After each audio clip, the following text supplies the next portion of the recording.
मैनपुरी के मैदान में ऐसा हुआ कि घोड़ी चढ़ने से पहले ही फूल की माला उम्मीदवार से छीन ली गई, लेकिन सेहरा सजा लिया है तो घोड़ी तो जरूर चढ़ेंगे।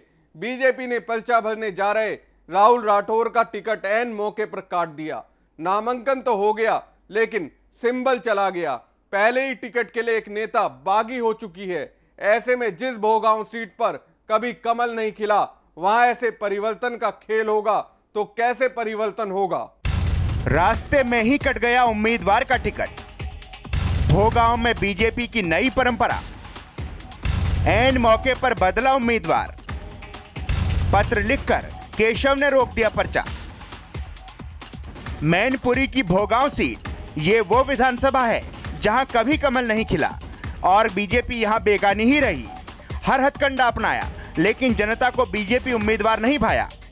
और इस बार तो नामांकन भरने जा रहे प्रत्याशी का रास्ते में ही टिकट काट दिया।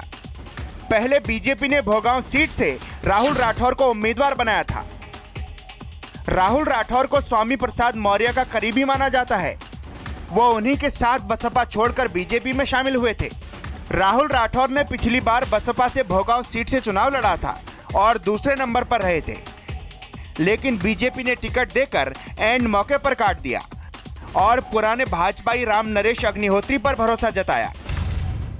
राहुल जी को टिकट पार्टी ने दिया था, ये बात सही है, और उनके साथ हमारी पूरी पार्टी मेरे सहित और हमारे जिला अध्यक्ष सहित सभी पार्टी कार्यकर्ता लगे हुए थे, लेकिन पार्टी ने उसमें संशोधन किया है और टिकट को परिवर्तित करते हुए अब राहुल जी के स्थान पर मुझे इस क्षेत्र से प्रत्याशी बनाया है।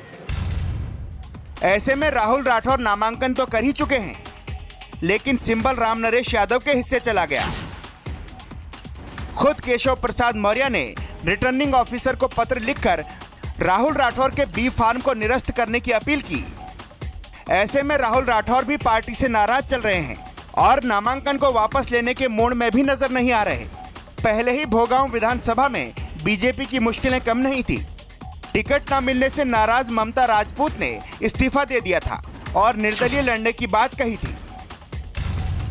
मैंने फैसला ये किया कि मैं पार्टी से, भारतीय जनता पार्टी से मैं इस्तीफा मैंने दे दिया और मैं ये निर्दलीय चुनाव लड़ूंगी। माननीय प्रदेश अध्यक्ष जी स्वामी केशव प्रसाद मौर्य और स्वामी प्रसाद मौर्य ने जो पैसों का लेन देन कर घालमेल करके और राहुल राठौर जो बसपा से आए हुए प्रत्याशी बनाया है उन्होंने भोगांव से, उनको टिकट दिया, मेरा टिकट काट के।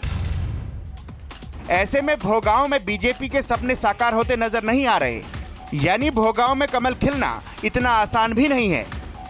मैनपुरी से समाचार प्लस के लिए नदीम सिद्दीकी की रिपोर्ट।